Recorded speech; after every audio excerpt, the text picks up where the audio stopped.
Namaskar friends, welcome to Electronics Technology YouTube channel. Topic of electronics technology news is budget CoreXY 3D printer debuts with fewer features and lower price. Could sacrificing a few premium features save you a fortune? This new CoreXY 3D printer promises reliable performance, practical functionality, and a surprisingly affordable price. Elegoo launches the stripped-down Centauri 2. Elegoo has introduced the Centauri 2, a budget-friendly CoreXY 3D printer designed to make high-speed 3D printing more affordable.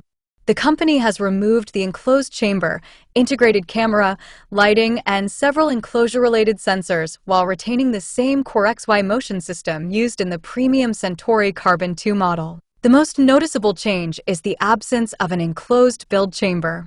While this limits support for certain engineering-grade materials that require stable thermal conditions, it remains suitable for commonly used filaments such as PLA.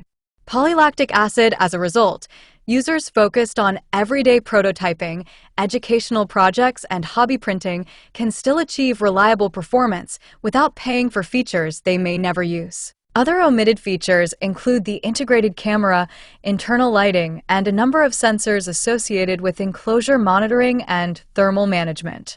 Without the camera, users cannot remotely monitor print jobs or create time-lapse videos. Nevertheless, the printer continues to offer the same fundamental printing platform, ensuring that print quality and motion performance remain largely unchanged for standard applications. The simplified design has enabled the manufacturer to reduce the entry price to $299, making it significantly more affordable than its premium counterpart. Buyers seeking additional capabilities can still opt for a multi-material upgrade package at a higher price. By focusing on the features most users rely on while eliminating premium extras, the new printer provides a cost-effective option for students, makers, educators, and small workshops. Its balance of affordability, dependable performance, and CoreXY architecture is likely to make it an attractive choice for users entering the world of high-speed desktop 3D printing. Please subscribe, share, like, and press bell icon for getting notifications of Electronics Technology YouTube channel. And for searching my YouTube channel, please write at the rate Electronics Technology 50.